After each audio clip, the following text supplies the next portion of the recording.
Olá. Quem acompanha o noticiário internacional talvez já tenha tido essa sensação, né? Parece que os Estados Unidos estão sempre, sei lá, envolvidos em alguma ação militar pelo mundo. Uhum. Não estou falando só de grandes guerras declaradas, mas, assim, uma presença constante em conflitos menores, operações, tensões. Fica essa impressão, né? Fica assim, é uma percepção bem comum. E o nosso objetivo aqui hoje é ir um pouco além dessa contagem de eventos, sabe? Queremos entender o porquê dessa percepção usando as fontes que a gente analisou. Que estruturas, que história, que forças estão por trás disso tudo? Vamos tentar investigar essa engrenagem. Exatamente. A ideia não é só listar as notícias do dia, mas mergulhar nas raízes disso, sabe? Nas escolhas estratégicas, nos mecanismos internos que sustentam essa postura global americana com base no que a gente levantou. Ok, então vamos lá. Por onde a gente começa a desempacotar isso? As fontes que lemos apontam para uma resposta meio central, né? Que depois de 1945, lá no fim da Segunda Guerra, Washington fez uma escolha bem clara. Uma escolha estratégica. Isso, de buscar a primazia global, ou seja, ser a potência dominante no mundo. E para isso, para sustentar essa ambição, construiu uma arquitetura super complexa. Uma máquina, como algumas fontes chamam. É, uma máquina, com alianças militares tipo a OTAN, centenas de bases pelo planeta, orçamentos de defesa assim absurdos, leis específicas para facilitar o uso da força e uma indústria bélica muito poderosa. E essa arquitetura, essa máquina, ela não é só enfeite, né? Ela não fica parada. Ela cria incentivos e, principalmente, a capacidade para os Estados Unidos usarem a força com uma frequência notável. E quando isso acontece, geralmente, Tipicamente, quando o governo americano percebe algum tipo de ameaça, sabe? Ameaça aos seus interesses econômicos, ou à sua credibilidade com os aliados, ou até mesmo alguma coisa que ameace o fluxo do comércio global, aí a máquina entra em ação. isso já levanta uma questão importante, né? O que a gente quer dizer com estar em guerra hoje em dia? As fontes deixam bem claro que não é só, tipo, ocupação de país, como foi Iraque ou Afeganistão. Não mesmo. O conceito hoje é bem mais amplo. O que se considera ação militar ou uso da força cobre um espectro enorme. Tipo o quê, por exemplo? Olha, inclui desde ações que a gente chama de cinéticas pontuais. Pensa num ataque aéreo rápido para punir um grupo específico. Ou aquelas operações com drones, né? Além do horizonte. Tem também ações no mar. Ah, tipo patrulha. Mais que isso, interdição de navios suspeitos, por exemplo, ou aquelas operações de liberdade de navegação, as FONOPs, sabe? Onde a Marinha Americana navega de propósito em águas que outros países reivindicam, para afirmar o direito internacional de passagem. E, claro, missões de escolta para navios comerciais em áreas de risco. E ainda tem mais, né? Tem um monte de ferramenta que não envolve tiro direto, mas é parte do jogo de poder militar. Ah, tipo vender armas. Exato. Transferência de armas para países parceiros, treinamento e assessoria para forças militares locais, compartilhamento de inteligência, vigilância e reconhecimento, o famoso ISR, e tem também as operações não cinéticas. Cibernéticas, né? Guerra eletrônica. Isso, cibernética, guerra eletrônica e até o uso de satélites e outras capacidades espaciais para apoio militar. E, por fim, a própria presença constante de tropas americanas lá fora. As bases? As bases permanentes, os destacamentos que ficam rodando, os grandes exercícios militares com aliados, tudo isso funciona como demonstração de força, sabe? E o ponto-chave é, muitas dessas coisas acontecem sem uma declaração formal de guerra do Congresso, mas são parte dessa postura global ativa. Essa ideia da máquina de primazia é bem forte. Como a gente pode visualizar isso funcionando? Tem alguma analogia boa nas fontes? Tem uma que eu achei interessante. Pensa nessa máquina como um carro de Fórmula 1, daqueles super avançados. Ele foi projetado, construído e é mantido com um único propósito: ganhar corridas em qualquer pista do mundo. Isso seria a primazia global. Ok, faz sentido. Para operar esse carro, você precisa de uma equipe gigante e especializada, que seria o complexo industrial militar, o pessoal das Forças Armadas.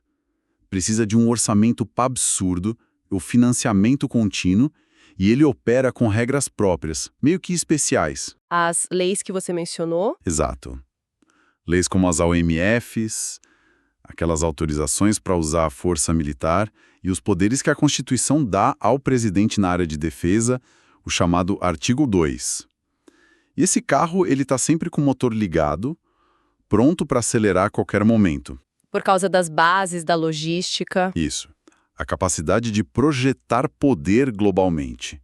Bases, porta-aviões, aviões de transporte, tudo. Mesmo quando ele está parado nos boxes, está consumindo recursos enormes. E a própria existência dele, tão potente, tão pronto, quase que convida o piloto, que seria o presidente, a dar uma voltinha rápida a usar o carro para mostrar do que ele é capaz. Entendi. A máquina não só permite a ação, mas meio que incentiva, né? Cria a opção fácil. Exatamente. A opção pela ação rápida está sempre ali, disponível. E para entender como essa máquina foi montada, a gente precisa olhar para trás, para a história. As fontes indicam que lá no começo, na fundação dos Estados Unidos, existia uma desconfiança bem grande de exércitos permanentes, né? Uma herança da luta contra a Inglaterra. Sim, total. A ideia era que a defesa seria feita por milícias de cidadãos. Aquela coisa da segunda emenda da Constituição tem a ver com isso.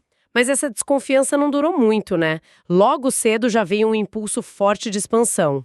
Conviveu com o expansionismo desde o início. A doutrina do Destino Manifesto, aquela ideia de que os Estados Unidos tinham um direito quase divino de se expandir pela América do Norte.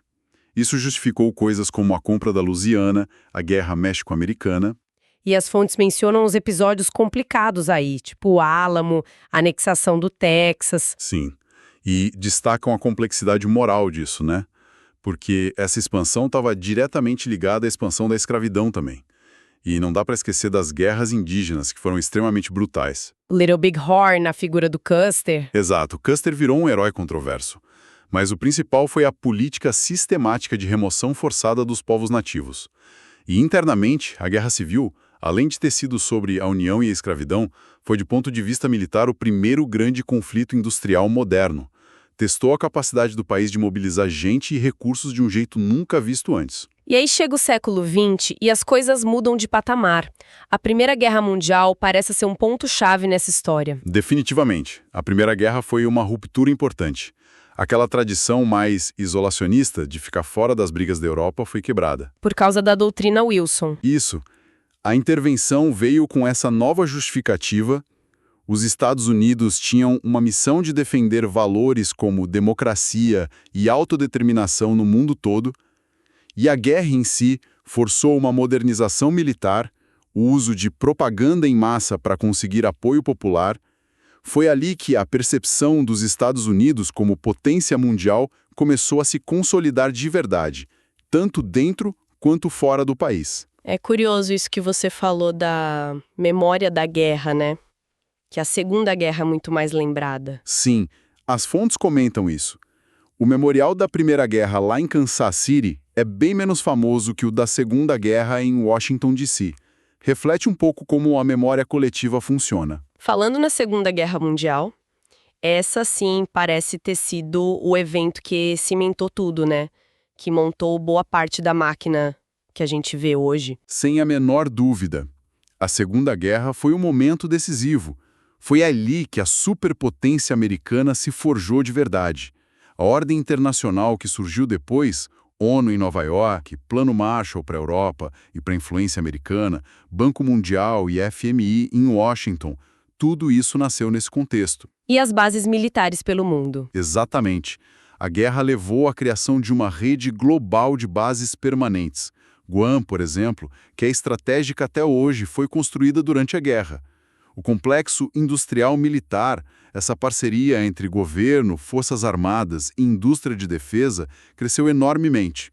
O próprio Pentágono, que é um símbolo disso tudo, foi construído durante a guerra. E a cultura também entrou na história, né? Hollywood. Muito. Hollywood colaborou bastante com o governo, produzindo filmes patrióticos, ajudando a criar aquela narrativa da guerra boa, da luta contra o mal. E coisas que hoje parecem normais, tipo tocar o hino nacional em jogo de futebol, se popularizaram nessa época. Essa guerra não só derrotou inimigos, ela construiu as bases da primazia americana que viria depois. E as fontes dão muito destaque também para as alianças que vieram depois, tipo a OTAN. Elas são parte da máquina, mas também criam obrigações, né? Exato, as alianças são um pilar fundamental. E a lógica delas está muito ligada à ideia de credibilidade. Tem outra analogia boa nas fontes para isso. Qual? Pensa na credibilidade de uma aliança como a reputação de um banco. Se um banco diz que seu dinheiro está seguro lá, ele precisa mostrar que é sólido, que tem reservas, né? Especialmente se rolar um boato de crise e todo mundo correr para sacar o dinheiro. Entendi. Precisa provar que cumpre o que promete. Isso. Da mesma forma, se os Estados Unidos garantem a segurança de um aliado, seja na OTAN, lá na Europa com o artigo 5º, ou com tratados com o Japão, Coreia do Sul, Filipinas, na Ásia, eles precisam, de tempos em tempos, mostrar que têm a capacidade e a vontade de cumprir essa promessa. E como eles fazem isso? Com exercícios militares conjuntos, posicionando tropas e equipamentos avançados e, às vezes, até com ações militares limitadas, quando um aliado se sente ameaçado por algum adversário. Se os Estados Unidos não fizerem isso, a moeda estratégica da promessa de segurança perde valor rapidinho. Ninguém mais acredita. E a própria OTAN foi uma quebra de tradição, né? Aquela ideia antiga de não se meter em alianças. Totalmente. Foi uma quebra radical com aquele conselho do George Washington de evitar alianças que nos prendem. A Guerra Fria mudou essa lógica. E os conflitos que vieram depois da Segunda Guerra? Coreia, Vietnã. E os mais recentes, Iraque, Afeganistão. Como eles entram nessa história? Eles testaram ou mudaram a máquina? Olha, cada um deixou cicatrizes e lições. Nem sempre aprendidas, como algumas fontes sugerem, né? A Guerra da Coreia foi o primeiro grande teste da política de contenção do comunismo e dessa ideia dos Estados Unidos como polícia do mundo, agindo com a bandeira da ONU. Mas aí a China entrou na guerra, a União Soviética conseguiu a bomba atômica e isso impôs limites. Acabou num armistício, num impasse que está aí até hoje. E o Vietnã? Esse parece ter sido diferente. Foi muito diferente. Foi a primeira guerra da TV, né? Levou o horror do conflito para a sala de estar das pessoas. Isso destruiu o consenso interno sobre a política externa, colocou em dúvida aquela narrativa de mocinhos contra bandidos e levou a mudanças grandes como o fim do serviço militar obrigatório e a passagem para um exército totalmente voluntário profissional. As imagens da queda de Saigon são muito fortes, né? Marcaram demais. Viraram um símbolo da derrota dos limites do poder americano. Tem uma frase famosa do Richard Armitage, que foi veterano do Vietnã e depois ocupou cargos importantes na defesa. O que ele disse? Algo como, nunca entre numa coisa se você não souber como sair. Uma lição amarga do Vietnã. E as guerras mais recentes, Iraque e Afeganistão? As fontes são bem críticas, né? São, geralmente, descrevem como guerras sem fim ou guerras de escolha. Custos enormes em vidas, em dinheiro, e os resultados estratégicos são, para dizer o mínimo, questionáveis. Muita gente considera fracassos mesmo. E aí vem a pergunta dolorosa. Será que as lições do Vietnã foram aprendidas? O próprio Armitage criticou o Iraque, né? Sim, ele considerou a invasão de 2003 um erro estratégico e falou como é difícil impor democracia pela força. E culturalmente, essa história militar toda está presente na sociedade americana. Desde bases gigantescas como em San Antonio, que chamam de Military City USA, até memoriais como o do Vietnã em Washington, aquela parede preta que parece uma cicatriz, e até o pessoal que faz reconstituição de batalha histórica. Faz sentido. Então, essa história toda, essas experiências, moldaram como a máquina funciona hoje, como aqueles componentes que a gente falou, alianças, bases, orçamento, leis, aparecem nas ações dos Estados Unidos hoje em dia. Basicamente, tudo isso continua ativo e muito interligado. As alianças, por exemplo. A necessidade de parecer confiável para os aliados continua puxando os Estados Unidos para ações militares mesmo que pequenas, quando um parceiro se sente ameaçado, seja na Europa com a OTAN ou na Ásia com o Japão e Coreia do Sul. E a rede de bases ajuda nisso. Ajuda demais. Aquela pegada global, com mais de 800 instalações militares em uns 80 países e uns 200 mil soldados fora, isso dá uma capacidade de resposta rápida que quase ninguém mais tem. É até irônico, né? Antigos inimigos como Alemanha e Japão hoje têm bases americanas super importantes justamente para conter Rússia e China. E os 11 porta-aviões, mais que o resto do mundo junto, e a força aérea enorme, são a ponta de lança disso. E o orçamento de defesa continua sendo um motor. Um motor poderoso. Os programas de armas levam anos, criam um fluxo de dinheiro constante. E a produção é espalhada por vários lugares do país, o que cria um incentivo político local para manter os gastos altos por causa dos empregos. E as crises ajudam a justificar mais gastos, né? Frequentemente. Para repor estoque, acelerar tecnologia nova. Mesmo sem guerra grande, o ciclo de pesquisa, desenvolvimento, compra de armas continua girando.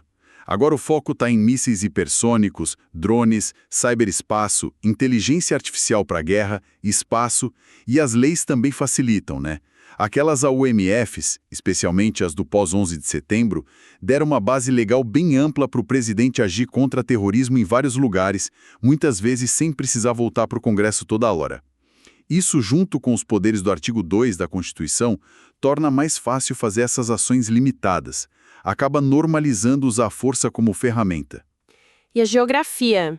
Lugares específicos que disparam ações. Sim, a geografia ainda importa muito. Ameaças à navegação em pontos-chave, tipo o Estreito de Hormuz, lá perto do Irã, ou o Estreito de Bab el-Mandeb, perto do Iêmen, ou as rotas no Mar do Sul da China. Qualquer problema ali geralmente provoca uma resposta naval ou aérea dos Estados Unidos para proteger o comércio e mostrar força. E a competição atual com China e Rússia? Como isso entra na equação? Ela acelera a máquina? Acelera e muito. Essa competição aumenta o que as fontes chamam de ritmo operacional em tempo de paz. Ou seja, mesmo sem guerra, tem mais atividade. Mais exercícios militares. Mais exercícios, maiores, especialmente lá no Indo-Pacífico. Mais tropas e equipamentos posicionados perto deles, mais esforço para produzir armas junto com aliados e uma corrida tecnológica frenética nas áreas que eles acham críticas. Mísseis, defesa antimíssil, IA, cyber, espaço. Mesmo sem tiro, a competição é muito militarizada. Mantém a máquina em alta rotação. Mas por que essas ações dos Estados Unidos, mesmo as pequenas, acabam ganhando tanto destaque nas notícias? É só porque são os Estados Unidos? As fontes apontam para uma combinação de 3 coisas. Primeiro, a velocidade. Como eles conseguem agir rápido em quase qualquer lugar, eles geram notícia militar com mais frequência. Segundo, uma certa transparência. Transparência? Mesmo com operações secretas? Sim, porque, apesar do sigilo em algumas coisas, o sistema americano tem uma imprensa ativa, muitos centros de pesquisa publicando análise, o governo dando entrevista coletiva.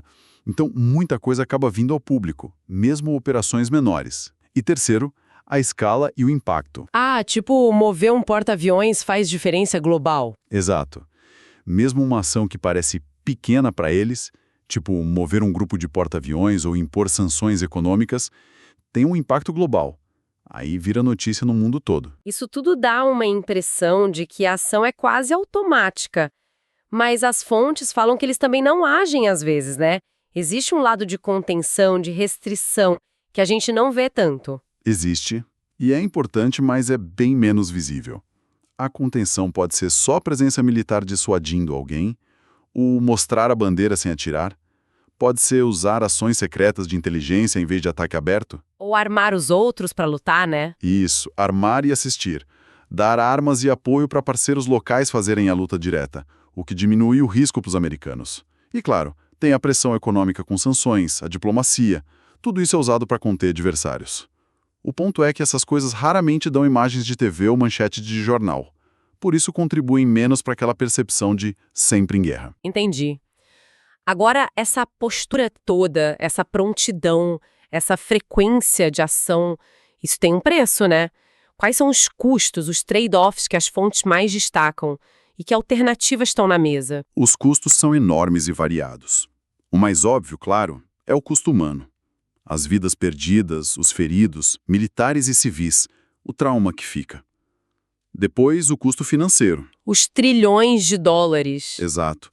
Orçamentos militares gigantescos que poderiam ir para saúde, educação, infraestrutura aqui dentro, ou que aumentam a dívida do país.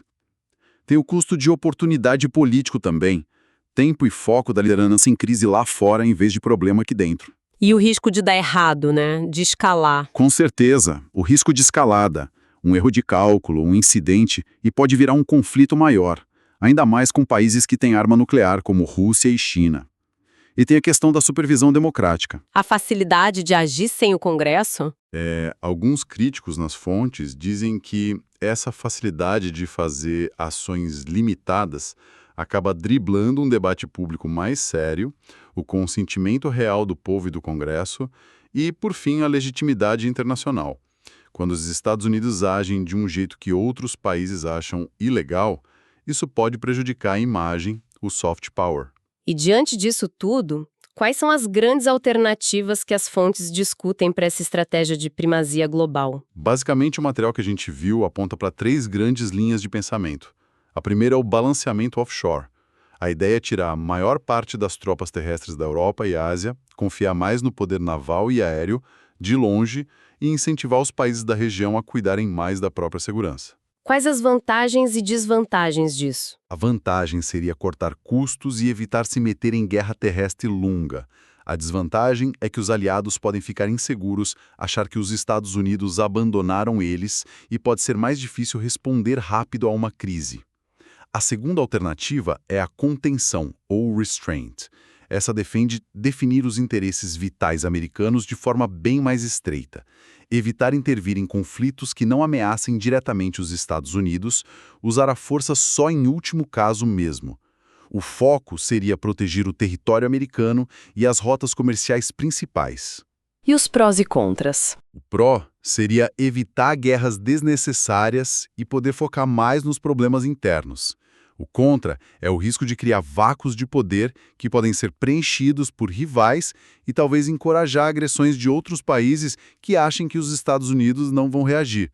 E tem uma terceira via, meio intermediária, às vezes chamada de engajamento seletivo. Seria tipo um meio termo. Manter as alianças importantes, a presença em lugares-chave, mas ser bem mais rigoroso na hora de decidir intervir militarmente. Talvez mudar as leis para dar mais poder para o Congresso de novo. O objetivo seria Manter a capacidade de dissuadir os outros e a estabilidade global, mas sem os excessos e os custos da primazia total. O problema, segundo os críticos, é que isso ainda seria caro e manteria os Estados Unidos envolvidos em muitos problemas, especialmente naquela zona cinzenta de competição que não chega a ser guerra aberta. São caminhos bem diferentes mesmo. E olhando para o futuro próximo, sei lá, os próximos 3 a 6 meses, o que as fontes sugerem que a gente deveria ficar de olho para sentir para onde as coisas estão indo? Alguns pontos para monitorar, segundo as análises. Primeiro, o debate do orçamento de defesa lá no Congresso. Onde vão cortar? Onde vão investir? Vão focar em eficiência? Em pessoal? Ou vão continuar botando dinheiro em munição de longo alcance, tecnologia nova? Segundo, lá no Oriente Médio, ver se a diplomacia consegue mesmo segurar a onda, especialmente com o Irã e as tensões na região. E aqui perto, no Caribe? Exato. A postura com a Venezuela. Aqueles navios que mandaram para lá são só para mostrar força ou pode virar algo mais sério, tipo interdição de navios? No Indo-Pacífico, ficar de olho se continua o pré-posicionamento de equipamento militar americano, se avança a produção de armas junto com aliados da região e como vão ser os exercícios militares perto das áreas que a China disputa. E a indústria de defesa? Sim, o indicador importante. O ritmo da base industrial. Com que velocidade eles conseguem repor os estoques de munição que foram usados, por exemplo, na Ucrânia? E como andam os acordos para produzir armas junto com outros países? Isso pode mostrar o quão preparados eles se sentem para conflitos que podem ser longos. Observar isso tudo vai dar pistas, com certeza. E essa discussão toda deixa a gente com algumas perguntas no ar, né?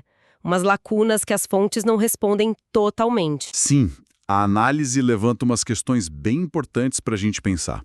Por exemplo, como é que a política interna dos Estados Unidos, eleição, opinião pública mudando, polarização, pode realmente influenciar essa escolha de longo prazo entre manter essa busca caríssima pela primazia global Ou ir para um caminho de maior contenção, de olhar mais para dentro? Segundo, pensando nos custos altos e nos resultados meio decepcionantes das intervenções militares recentes, que ferramentas não militares poderiam ser mais usadas? Tipo uma diplomacia mais criativa, usar a economia de forma mais inteligente, tecnologia para prevenir conflito ou ajudar em desastre. Será que isso não poderia ser mais eficaz e menos destrutivo para lidar com os problemas do mundo? E terceiro, a pergunta fundamental: até que ponto esse modelo atual de primazia global, com tantas alianças, tantas bases, um custo tão absurdo em dinheiro e vidas, é realmente sustentável para os próprios Estados Unidos a longo prazo? Principalmente agora que o mundo está ficando mais multipolar, com outras potências crescendo. Excelente ponto para a gente pensar.